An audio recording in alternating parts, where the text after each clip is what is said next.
Hello everyone and welcome to our मेरो school platform. यस भिडियोमा हामी थ्योरी अफ स्ट्रक्चर 1 को च्याप्टर 2 पढ्न गइरहेका छौं। च्याप्टर 2 को टाइटल छ analysis by the strain energy method. यो च्याप्टर को वेटेज रहेको छ 5 मार्क्स र यसलाई पढ्नको लागि टोटल एलोकेटेड टाइम भनेको 4 आवर रहेको छ। यो भन्दा अगाडि जुन च्याप्टर 1 पढेका थियौं एकदमै सिम्पल च्याप्टर थियो, एकदमै सिम्पल थ्योरी क्वेशनहरु त्यसबाट सोध्ने गर्दथ्यो। तर यो च्याप्टरमा डेरिवेसन टाइप अफ क्वेशन पनि सोध्न सकिन्छ और न्यूमेरिकल टाइप अफ क्वेशन पनि सोध्न सकिन्छ। सो यहाँनेर बुझ्नुपर्ने कुराहरु हामी मजाले पढ्दै जान्छौं एन्ड देन हामी योसँग रिलेटेड न्यूमेरिकल्सहरु यसमा सल्भ गर्ने छौं। सो पहिला हामीले स्ट्रेन एनर्जी को कन्सेप्ट को बारेमा क्लियर हुन एकदमै जरुरी हुन्छ च्याप्टर बुझ्नको लागि। अब स्ट्रेन एनर्जी भनेको हो के त? हुन त यो एउटा एनर्जीकै टाइप हो, तर स्ट्रक्चरमा यो कसरी बसेको हुन्छ, कतिखेर यसको रोल प्ले हुन्छ त्यो कुरा बुझ्नु पर्यो। So when an external load acts on a structure, the structure undergoes deformation and hence work is done. To resist these external forces, the internal forces develop gradually from 0 to their final value until work is done. So एउटा कुनै स्ट्रक्चरमा external load जब पनि act गर्दाखेरि के हुन्छ? obvious छ structure undergoes deformation, that means work done भएको छ। अब यो वर्क डन हुँदाखेरि अथवा स्ट्रक्चरमा लोड एप्लाई हुँदाखेरि डिफर्मेसन जब अकर हुन्छ स्ट्रक्चरमा, त्यो बेलामा के हुन्छ त? त्यो बेलामा स्ट्रक्चरबाट पनि केही इन्टरनल फोर्सहरु जुन छ ग्रेजुअली डेभलप भइरहेको हुन्छ र यो इन्टरनल फोर्सहरु आफ्नो फाइनल भ्यालुमा कतिखेर पुग्छ त? जतिखेर वर्क डन भइहाल्छ। अब यो जुन इन्टरनल वर्क को हामी कुरा गर्दै छौं, यो इन्टरनल वर्क जुन छ स्ट्रक्चरमा एज अ एनर्जी को रूपमा स्टोर भएर बसेको हुन्छ। एनर्जी को रूपमा स्टोर भएर बसेको हुन्छ जब स्ट्रक्चरमा लोड एक्ट हुन्छ र त्यो डिफर्म हुन्छ, त्यो बेलामा के हुन्छ? त्यो स्टोर्ड एनर्जी जुन छ in the form of work done भइरहेको हुन्छ इन्टरनली। र यो एनर्जीले के गर्छ त? यसको काम के हुन्छ भन्दाखेरि अब यो जुन हामीले लोड को कुरा गर्दै छौं एक्सटर्नल लोड को, जब हामीले स्ट्रक्चरबाट एक्सटर्नल लोड हटाइदिन्छौं, एक्सटर्नल लोड हटेपछि त्यो स्ट्रक्चर जुन छ वापस आफ्नो ओरिजिनल शेप र साइजमा जान्छ र यो जानमा हेल्प गर्छ स्ट्रेन एनर्जीले। सो स्ट्रेन एनर्जीको काम के रहेछ त? यसले कुनै स्ट्रक्चर जुन कि डिफर्म भएको छ due to application of external load, त्यसलाई back to original shape and साइजमा पुर्याउन मद्दत गर्छ। सो स्ट्रेन एनर्जी भनेको यस्तो एनर्जी हो जुन कि इन्टरनली एक्ट भइरहेको हुन्छ, स्टोर्ड भएर बसेको हुन्छ र यसले कुनै पनि स्ट्रक्चरलाई back to original shape and साइजमा पुर्याउनको लागि हेल्प गर्छ। अब हामीलाई के थाहा छ भन्दाखेरि कुनै पनि स्ट्रक्चरमा यदि लोड डिफर्मेसन कर्भ र स्ट्रेस स्ट्रेन कर्भ हेर्यौ भने अब यो लोड जुन छ, लोड हामीले बढाउँदा एउटा कुनै पोइन्टसम्म मात्रै बढाउन सक्छौं, यसलाई हामी भन्छौं इलास्टिक लिमिट। इलास्टिक लिमिट बियोन्डमा यदि लोड बढायो भने के हुन्छ त? इलास्टिक लिमिट बियोन्ड लोड बढायो भने हामीलाई थाहा छ त्यो स्ट्रक्चर जुन छ वापस आफ्नो ओरिजिनल शेप एन्ड साइजमा आउन सक्दैन। यसको मतलब कि स्ट्रेन एनर्जी जुन छ त्यो त्यतिखेर मात्रै एक्ट गर्छ जतिखेर load is acting within elastic limit. So यो कुरा यहाँबाट हामीले बुझ्नु पर्यो। अर्को यो भनेको एनर्जी हो, एनर्जीको युनिट जे हुन्छ स्ट्रेन एनर्जीको पनि त्यही नै हुन्छ। सो जेनरली यसको युनिट भनेको हुन्छ न्यूटन मिटर और न्यूटन मिलिमिटर और kilo newton metre, kilo newton millimetre. So यस्तो भेरिएसन अफ युनिट हामी युज गरिरहेका हुन्छौं स्ट्रेन एनर्जी क्याल्कुलेसन गर्दाखेरि।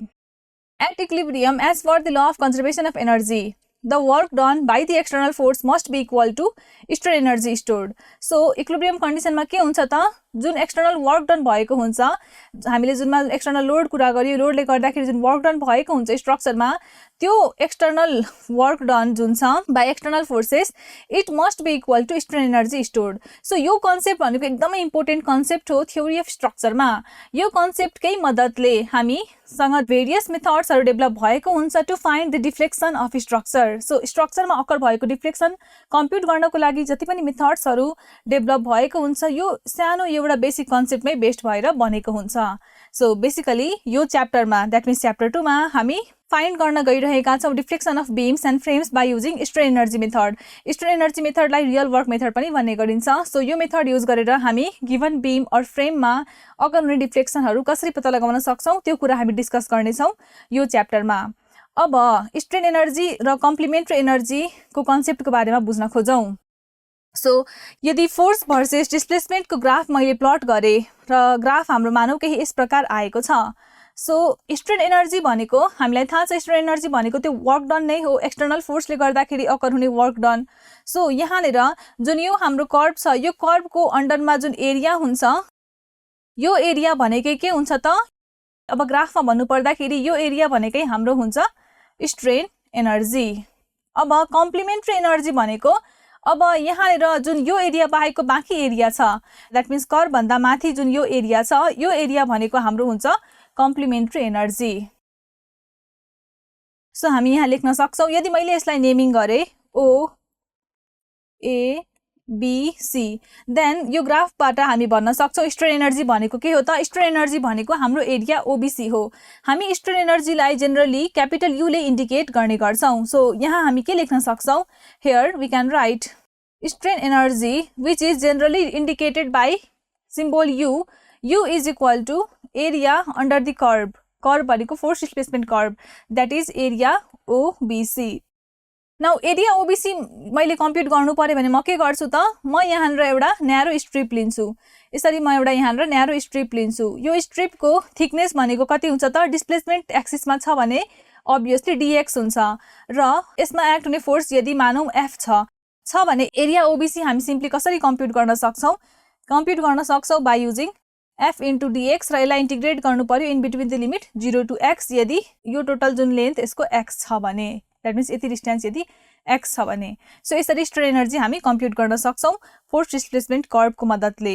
सो यो जुन प्रिन्सिपल हामीले डिस्कस गऱ्यौँ यो भनेको पछि गएर जब हामी भर्चुअल वर्क मेथडको बारेमा पढ्छौँ त्यो भर्चुअल वर्क मेथडमा यो एकदमै बेसिक प्रिन्सिपलको रूपमा एप्लाई हुनेछ। That means non linear elastic structure र लिनियर इलास्टिक स्ट्रक्चर दुवै खालको स्ट्रक्चरमा यो प्रिन्सिपल एप्लाई गरेर हामी डिस्प्लेसमेन्ट कम्प्युट गर्ने गर्छौँ। त्यसपछि कुरा गरौँ कम्प्लिमेन्ट्री एनर्जीको बारेमा। हामीलाई एक्जाममा थ्योरी क्वेसनमा complementary energy strain energy along with graph देखाउन भन्न सक्छ। सो त्यस्तो बेलामा हामीले यसलाई यसरी एन्सर गर्नुपर्ने हुन्छ। कम्प्लिमेन्ट्री एनर्जी और कम्प्लिमेन्ट्री वर्कलाई यु स्टारले इन्डिकेट गर्ने गरिन्छ र हाम्रो माथिको ग्राफमा यो भनेको छ एरिया ओबीए और एरिया ओएबी। एरिया ओएबी भनेको अब यहाँनिर कम्प्युट गर्न सकिन्छ by using integration 0 to f x df। So यहाँनिर जुन छ यो 0 देखि लिएर फोर्स क्यापिटल एफ सम्म जान्छ र स्ट्रिप हामी यसमा केही यस प्रकार कन्सिडर गर्छौँ र यसरी एरियालाई कम्प्युट गर्ने गर्छौँ। सो कम्प्लिमेन्ट्री एनर्जी भनेको यस्तो एनर्जी हो which yields deflection in the direction of force applied. र अब हामीले थ्योरी अफ स्ट्रक्चर 2 पढ्दाखेरि कास्टिग्लियानोस थ्योरम भन्ने थ्योरम पढ्छौँ र त्यतिखेर हामी कम्प्लिमेन्ट्री एनर्जीको कन्सेप्ट त्यहाँनिर एप्लाई गर्नेछौँ। सो यहाँ जुन स्ट्रेन एनर्जीको कन्सेप्ट हामीले पढ्यौँ स्ट्रेन एनर्जीको कन्सेप्ट धेरै जसो युज गर्ने गरिन्छ स्प्रिङ्सहरूमा। सो स्प्रिङमा के हुन्छ त, स्प्रिङमा लोड एप्लाई हुन्छ त्यो स्प्रिङ तन्किन्छ। सो मैले स्प्रिङको इक्जाम्पल भने, सो मानौँ हामीसँग यस्तो प्रकारको स्प्रिङ छ, यसमा मैले पी भन्ने लोड एप्लाई गरेँ। लोड एप्लाई गरेपछि के हुन्छ, यो जुन छ यसरी एक्सटेन्ड भएर जान्छ। मैले अब लोड हटायो भने फेरि वापस यो ओरिजिनल सेप अथवा साइजमा आइहाल्छ।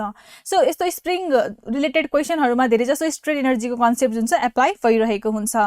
सो यसरी हामीले स्ट्रेन एनर्जी कम्प्लिमेन्ट्री एनर्जीको बारेमा थोरै कुराहरू यस भिडियोमा डिस्कस गऱ्यौँ र अपकमिङ भिडियोमा हामी strain energy due to axial स्ट्रेसको बारेमा पढ्छौँ र यसरी नै च्याप्टर 2 लाई कन्टिन्यू राख्नेछौँ। Thank you.